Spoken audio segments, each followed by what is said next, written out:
নমস্কার বন্ধুরা, সোমাস কিচেন ডায়েরিতে স্বাগত। আজকের রেসিপি হলো মূলো ধনেপাতার ডাল।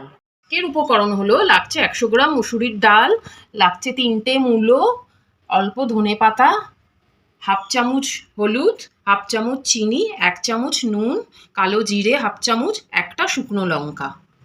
প্রথমেই আমি ডালটা ভালো করে ধুয়ে নেব, ধুয়ে নুন দিয়ে সেদ্ধ করে নেব। আমার ডালটা সেদ্ধ হয়ে গেছে, আমি ভালো করে ঘেটে নিয়েছি ডালটা।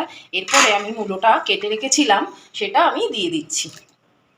আর একটু ডালের সাথে আমার মূলোটা সেদ্ধ হবে। কড়াইয়ে সর্ষের তেল গরম করে নিয়েছি। এবার আমি তেলের উপরে একটা শুকনো লঙ্কা দিয়ে দিলাম। তারপরে কালো জিরেটা আমি ফোড়নে দিয়ে দিচ্ছি।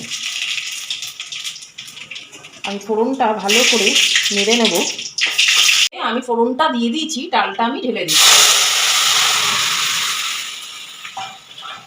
তারপরে আঁচটা এখন আমি জোরে করে দিলাম। এরপরে আমি মশলাগুলো এক এক করে দিয়ে দেবো। আমি প্রথমেই হলুদটা দিয়ে দিচ্ছি। তারপরে আমি নুনটাও দিয়ে দিলাম।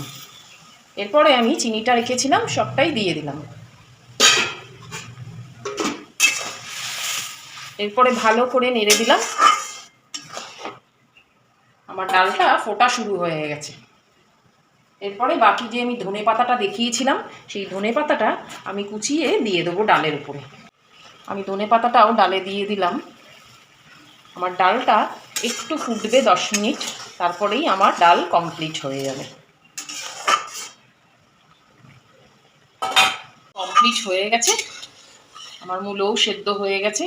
এই যে এবার আমি ডালটাকে নামিয়ে ফেলবো। মূলো ধনে পাতার ডাল রেডি। যদি এই রেসিপিটা ভালো লেগে থাকে তাহলে একটা লাইক, শেয়ার আর সাবস্ক্রাইব করবেন। আর বেল আইকনটা প্রেস করতে ভুলবেন না।